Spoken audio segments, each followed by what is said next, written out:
Hi there, Roger Brooks here today, and thank you so much for joining me as we start myth busting the 6 major public parking arguments.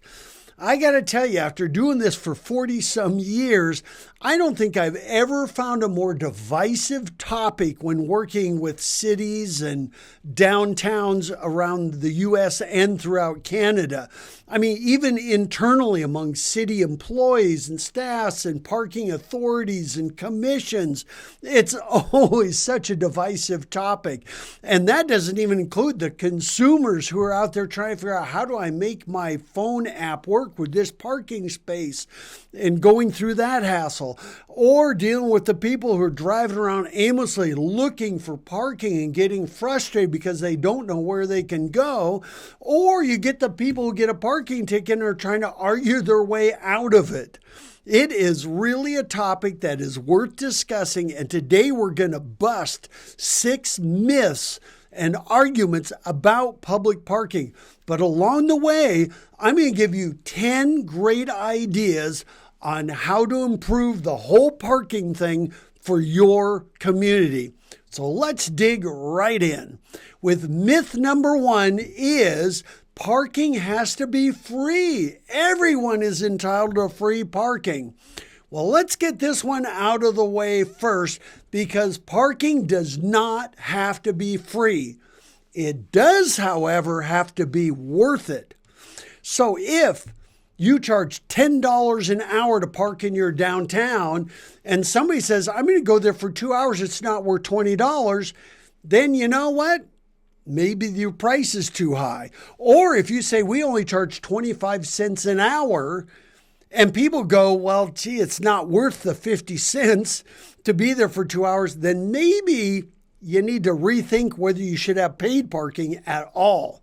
Here's the point about this, is every space entails a cost. It costs money to build a parking space or a parking structure. If it's free, it's included in the merchant's rent, and they're passing it on through the cost of their merchandise. You're paying for it one way or the other. But when we talk about, is it worth it, being the primary driver, think about going to a major sporting event where you might park, half a mile away from the stadium, and you're paying $20, $40, $60 to be there for like 2 or 3 hours. But 60,000 people going to a game and paying $60 for parking, to them, it's absolutely worth it. But if you're going to do paid parking, here are some ways to mitigate it, to make it better, easier to swallow, and to not handicap it when you want people downtown and there's plenty of parking. I love this example right here where you pay $2 an hour up to 3 hours. So you pay no more than $6 a day. Now, if I'm working downtown, $6 a day, I could budget for that. But if I'm coming downtown and I'm going to be there for a movie and a dinner or shopping and dining or a business meeting and lunch, you know what? $3, $2 an hour for 3 hours, it's great. And you know what? I've worked in many communities where people say, we might as well stay longer because parking's free now. And when they stay longer, they're spending more money. Or you could do this. It's free after 6 p.m. If you have problems getting people downtown after work and on weekends, then do that. Free after 6 o'clock. At least it offers alternatives and it caps how much they will spend. But you have to set the price on the value. So maybe it's not $2 an hour, maybe it's $4 an hour, maybe it's 50 cents an hour. You have to figure out what that value is. You don't want to break the bank doing this. That's great idea number 1. Great idea number 2 is, if you have paid public parking, to find sponsors. I love this in Greenville, South Carolina, where Independence National Bank is paying for the parking on nights and weekends because they're trying to beef traffic up on the evening, during the evening hours and on the weekends. And what's really great about this, a lot of those downtown businesses are customers of Independence National Bank, and they really appreciate the National Bank paying the city to sponsor the parking on evenings and weekends. Great idea, and a great way to mitigate the cost of paid parking. Another great idea, number 3 here, is to have zones. So in the core area where it's so busy, you might pay, but if you don't mind walking 2 blocks, 3 blocks, then it's free. So you could actually have a paid parking area and a free parking area. And then it's up to you. Does convenience and the paying for it, or would you rather not have the convenience and get some exercise? Walk a couple of blocks. So this is another great idea. So the closer you are, the more you pay. And by the way, I wouldn't say the more you pay, like if you're 1 block is $2 an hour, if you're 2 blocks, it's $3 an hour. I think your pricing needs to be pretty consistent in the paid area. But I'd have paid and free. And if you don't mind walking a couple blocks, you don't have to pay a dime. Great idea number 4 is to actually have signs throughout your downtown that tell you where your parking lots are and which ones are free and which ones are pay. In Greenville, South Carolina, they've got these like every block. So no matter where you're at, you can look at it and say, oh, that's where we parked. Or, oh, that's where we should go. Or, oh, I didn't realize it's free if we go over there. It's just a great thing to do to help mitigate the parking. And then great idea number 5 is to do signs like this that says free weekend parking. So you might have certain areas where you say, okay, on weekends, it's totally free. It invites people downtown and gives them an incentive to come downtown on those weekends. That's great idea number 5. Great idea number 6 is to actually have signage so that if you have free parking, tell us where it's at. So you can see in this sign, it says free all day parking 2 blocks. Because if you say free all day parking, turn right, are we parking a mile away, half a mile away, half a click away, or 2 blocks? So if you add the distance, they'll say, well, I'm willing to walk 2 blocks. It's nice weather or whatever it is. Doing signs like that is great. And that's great idea number 6. I want to give you another great example. I was working in Newport on the Levy, which is in Kentucky, right over the river from Cincinnati. And there it's kind of a lifestyle retail center. They've got movie theaters, they've got an aquarium, they've got all kinds of retail shops and restaurants. And when I went there, I pulled into their parking garage, and they did this a few years ago. They're not doing it now. But when I pulled in, they said, by the way, if you spend $20 or more, we'll waive the parking fee, which was like $3. We'll waive the parking fee. So I went in there, I had lunch, and I did end up spending more than $20. And then when I left, I asked the cashier on the way out of the parking garage, I said, have you ever run into people that say, you know what, I only spent, when they were in there, they said, I only spent $15. I'm going to go find another way to spend another $5 so I could save the $3 on parking. She goes, happens all the time. Because when they buy something for that extra $5, they're getting something for it, whereas parking they see is just money wasted. So they will actually spend more to get the $3 of free parking. I thought that was brilliant. Now, they don't do that anymore. What they do now is their slow time is the lunch hour. So from between 11 to 2, parking is free, but you have to have the restaurant validate your parking. And so that's valid parking validation. A lot of lifestyle retail centers and other places use this method. So when you go into your restaurant, they validate your parking, and then you don't have to pay. And as a matter of fact, the restaurant is usually paying a part of that cost. Or it's given to them, but you have to spend money, to prove that you were there. And so that's another great idea, validated parking. Now, here's one of my favorite ideas. This is in Spokane, Washington. I did this a number of years ago, but I still love it to this day. I wish other communities would do it. I had a friend come over to Spokane, and he exceeded his 2-hour parking, and he got this parking ticket on his window. And I'm going to go away from my camera here for a minute because I want to read what it says. While you are enjoying incredible shopping, world-class entertainment, the region's best dining, or professional service, your parking meter expired. Don't worry, this courtesy parking ticket extended your parking privileges for an extra hour, allowing you to enjoy downtown Spokane. I thought that was awesome. Now, what happens is with a parking enforcement officer, they can type in your license plate number and they can see you're a local. So if you're a local, they're not going to give you a pass over and over and over. But if they see you're from another area, another state or something, you know what? We're going to give you the benefit of the doubt this time. Because if somebody gets a parking ticket in your downtown, they're going to write you off. Even though they were in the wrong, they're going to write you off. And what's nice is on the back side of it says making sense out of parking. And they tell you where the offsite parking is, the resources you can use so that next time it makes it easier and you won't get a parking ticket, even a courtesy one. I think that's a fantastic idea.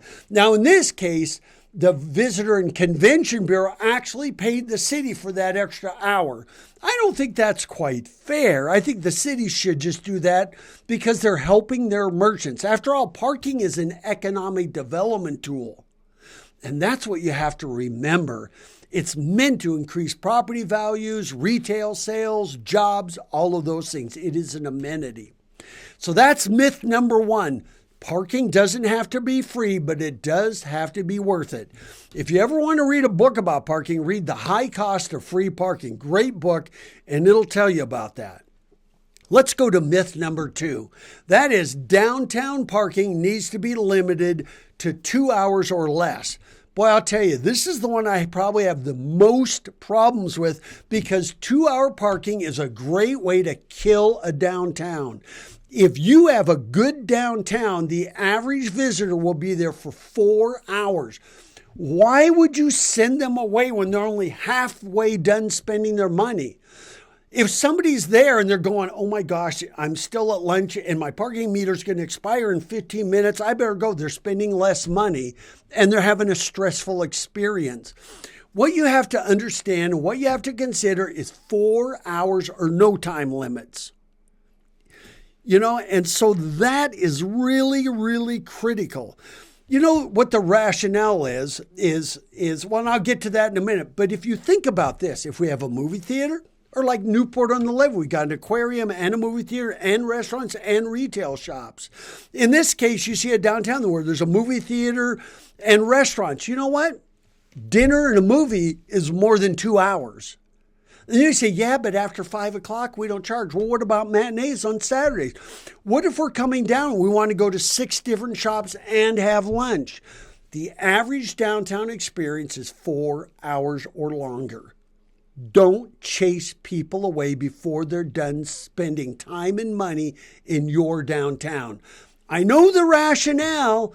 We cannot get our downtown employees to park somewhere else, so we're going to punish our customers instead. How's that working for you? That's just poor rationale. Now, I will say this. If you insist on 2-hour parking, wherever you say 2-hour parking, you should also add signs that say all-day parking 2 blocks, all-day parking next right.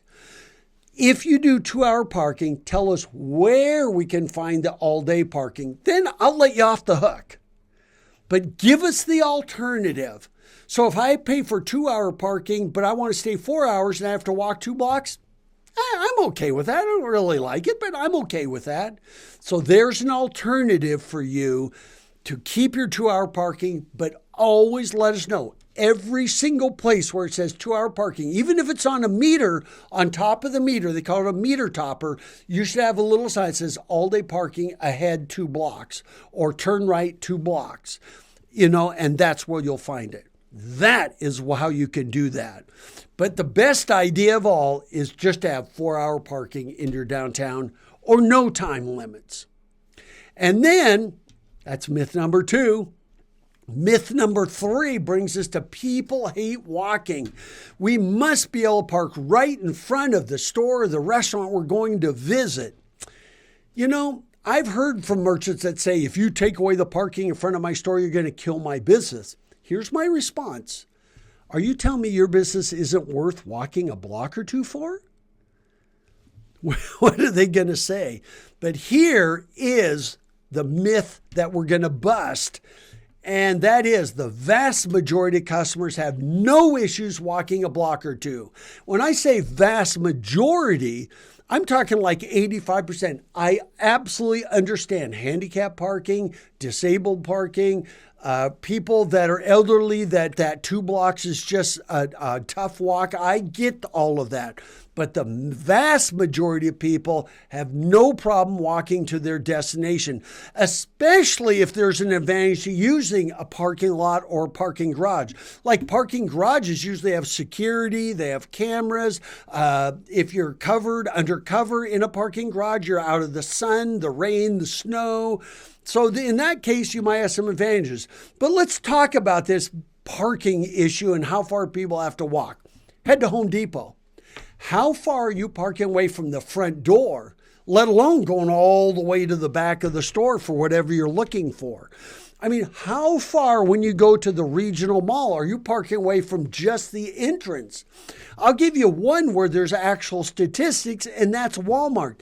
The average shopper at Walmart parks between 250 and 300 feet away from the front door. By the way, a lineal block is between 200 and 300 feet. So the average parker is parking a block away from the front door. That means half of them are parking further away, half of them are parking closer.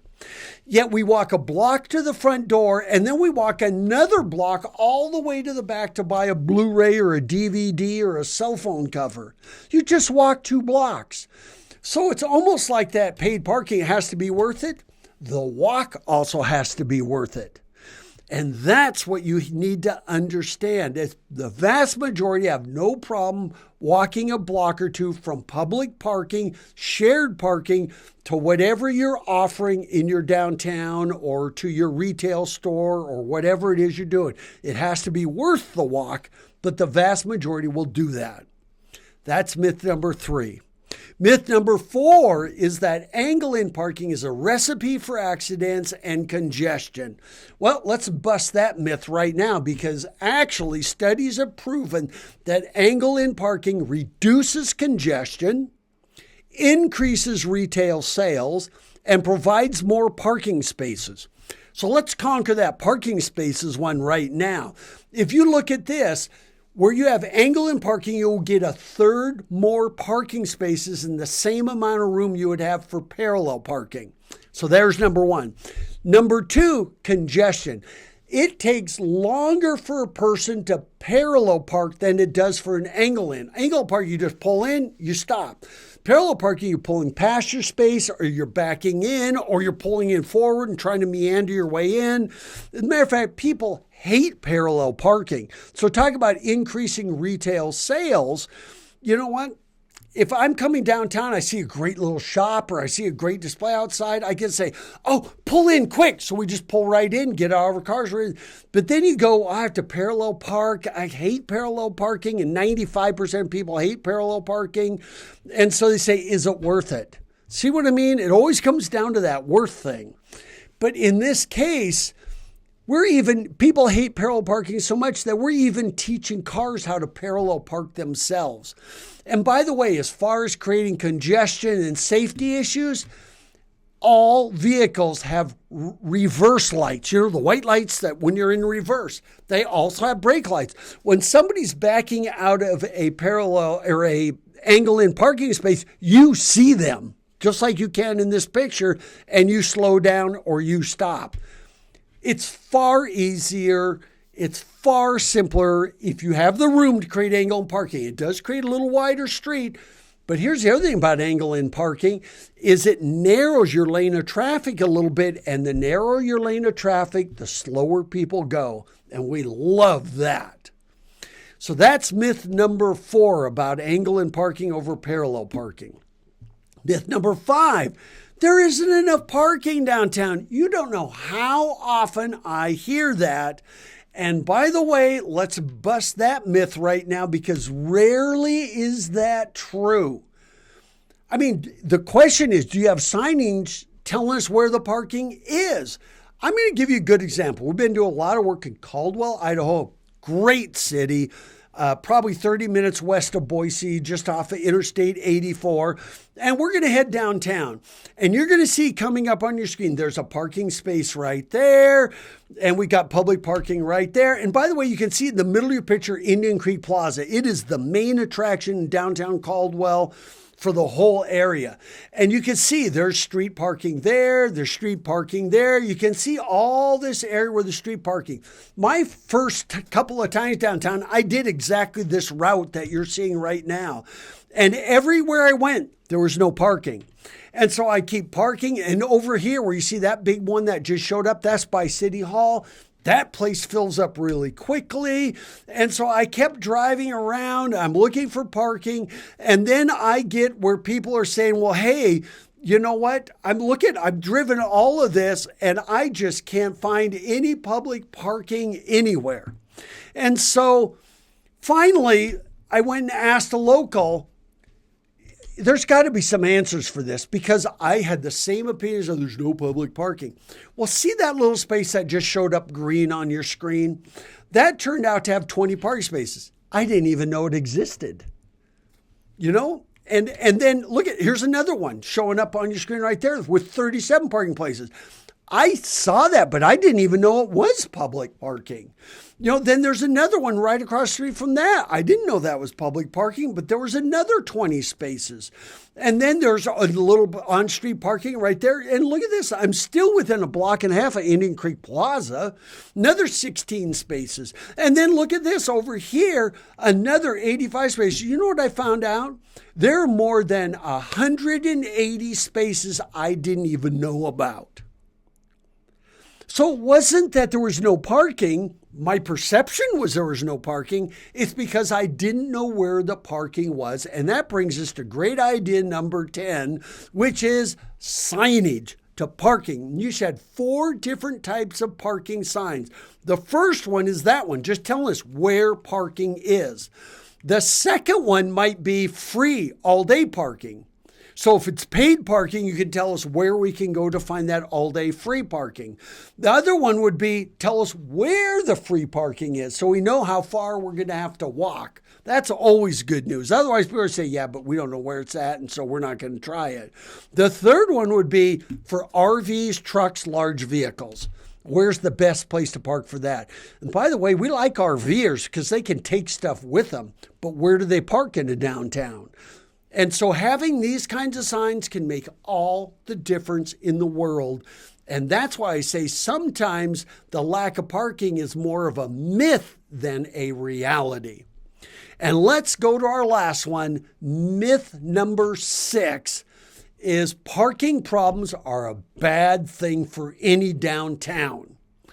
Well, I'm going to bust that myth because consider the alternative of having retailers downtown, like look on their sandwich board. Where is everyone? You know what? Having a parking problem is a good problem to have. However, you still need to have solutions. Otherwise, people are going to say it wasn't worth the hassle. So you do need solutions, but rarely is parking a problem or lack of parking a problem. It's a good problem to have. And that's what you need to remember is you got to address it, but it's a good problem that you have to address it. You don't know how many towns I have worked in where I go there in the middle of the day and I could park in any lot anywhere and there's hardly anybody downtown. So here's one thing you need to remember and the bottom line to all of this. Some of the heaviest shopping districts have the fewest parking spaces per square foot of retail in the United States and Canada. Think about that. It's worth the walk. It's worth the cost. And it's okay. And that's what you have to remember. So I hope you found this useful and helpful. If so, I hope that you will hit that like button. Please subscribe to our channel. It really, really helps us out and be able to provide all this content at no cost. And then be sure to share this and hit that little bell icon so you're notified because I'm going to do more videos about parking. For instance, if you charge for parking, where does the money go? I'll tell you right now, it shouldn't go to general fund revenues. It should go back into the district. We're going to cover those kinds of things in future videos. So please stay tuned for that. And I want to thank you so much for everything that you are doing to make your downtown an outstanding, pleasurable, non-frustrating experience. It will translate to more visitor spending, more local spending, and more people telling everybody else how great your downtown really is. And so thanks so much for being part of this effort and this movement. Take care. I can't wait to see you in the next video.